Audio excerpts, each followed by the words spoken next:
দর্শক, বিএনপি ক্ষমতায় আসার পরে হয়তোবা সবাই একটু স্বস্তি বোধ করবে, আইনের শাসন পরিচালিত হবে এবং সুন্দর একটি গণতান্ত্রিক রাষ্ট্রে পরিণত হবে, যেখানে প্রত্যেকটি বিষয়ে জবাবদিহিতামূলক সুন্দর একটি সুশাসনের দেশে পরিণত হবে। কিন্তু আজকে একটু ভিন্নভাবে অবাক হতে বাধ্য হলাম।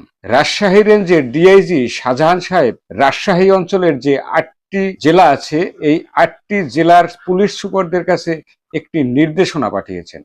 সেই নির্দেশনাটি আপনাদের একটু পড়ে শোনাচ্ছি। বিশেষ নির্দেশনা: উপযুক্ত বিষয়ের পরিপ্রেক্ষিতে জানানো যাচ্ছে যে পরবর্তী নির্দেশ না আসা পর্যন্ত আদিষ্ট হয়ে নিম্নোক্ত বিষয়গুলোর প্রতি আপনাদের দৃষ্টি আকর্ষণ করা হচ্ছে। এখানে 2টি কোটেশন রয়েছে। 2টি কোটেশনের প্রথম নাম্বারটি শুনুন। কার্যক্রম নিষিদ্ধ অবলিক স্থগিত ফ্যাসিস্ট সংগঠন অবলিক সংগঠন সমূহের যে নেতৃবৃন্দ এবং জামিনে মুক্তি পাওয়ার পর দলকে শক্তিশালী ও সংগঠিতকরণ এবং মাঠ পর্যায়ে তৎপরতা প্রদর্শন করতে সক্ষম, তাদের জামিন হওয়ার পর অন্য মামলায় গ্রেপ্তার দেখাতে হবে, শোন অ্যারেস্ট করতে হবে। এই শোন অ্যারেস্ট সম্পর্কে আপনাদের একটু পরে বলছি।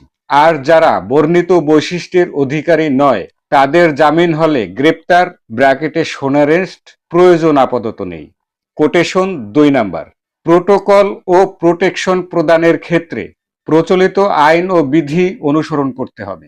ইতিপূর্বে এ বিষয়ে গ্রুপ মেসেজের মাধ্যমে পুলিশ সুপারদের অবহিত করা হয়েছে। বিষয়টি অত্যন্ত গুরুত্বপূর্ণ ও অনুসরণীয়। রাজশাহী রেঞ্জের আওতায় থাকা 8টি জেলায় রাজশাহী, চাঁপাইনবাবগঞ্জ, নওগাঁ, নাটোর, পাবনা, সিরাজগঞ্জ, বগুড়া, জয়পুরহাট, এই 8টি জেলার যে পুলিশ সুপাররা রয়েছে তাদের কাছে এই নির্দেশনা পাঠানো হয়েছে। বলছিলাম শোন অ্যারেস্ট। শোন অ্যারেস্টটা কি? কিছু কিছু মামলা আছে যেখানে অজ্ঞাতনামা ব্যক্তিদের নাম দেওয়া হয়। মনে করেন কোনো এক স্থানে অঘটন ঘটে গেছে, সেই অঘটনের বেলায় ঘটনাস্থলে যদি 5 জন থাকে, সেখানে মামলার আসামি দেওয়া হয় 200 জন, অজ্ঞাত নামে কিছু লোকের নাম ঢুকানো হয়। একটা প্রচলিত কথা আছে যে দেখিলে চিনিতে পারিব। এখানে পুলিশের কিছু টাকা খাওয়ার একটা ধান্দাও রয়েছে এবং ধান্দা হয়েছে। সেটা হচ্ছে জামিন হওয়ার পরে টাকা দেন, ঘুষ ঘুষ ঘুষ দেন, তাহলে আপনি ছাড়া পাবেন। দর্শক, এই যে পুলিশের আরেকটি অবৈধভাবে ইনকামের একটা সোর্স তৈরি করে দিল। আচ্ছা, এই যে নির্দেশনাটা উনি দিলেন শাহজাহান সাহেব, উনি কি সত্যি কোনো উপরের নির্দেশে দিয়েছে? এই নির্দেশনা এই শাহজাহান সাহেবকে কে দিয়েছে? বর্তমান বিএনপি সরকার দিয়েছে, নাকি এই বিএনপি সরকারের স্বরাষ্ট্র মন্ত্রণালয় থেকে দেওয়া হয়েছে?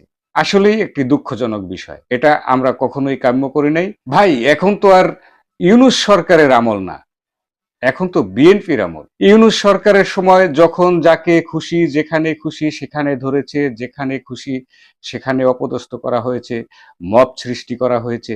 এখন তো সেই ইউনূস সরকারের সময় না। স্বরাষ্ট্র উপদেষ্টা ছিলেন একজন প্রতিবন্ধীর মতো, সে কি বলতো না না বলতো সে নিজেই জানে না। এখন কি সেই স্বরাষ্ট্র উপদেষ্টা আছে? এখন তো স্বরাষ্ট্র মন্ত্রী বিএনপির সালাউদ্দিন আহমেদ। তিনি কি এই কাজটা করেছে? তিনি কি এই নির্দেশ দিয়েছে? আমার তো মনে হয় না। কিন্তু উনি কেন অতি উৎসাহী হয়ে এই কাজটা করলেন? এই নির্দেশনা আমার পছন্দ হয়নি। পুলিশের মাঝে যে জিনিসগুলো পূর্বে দেখা গিয়েছে, সেই জিনিসগুলো আবার ফিরে না আসুক, এটাই সবার কাম্য।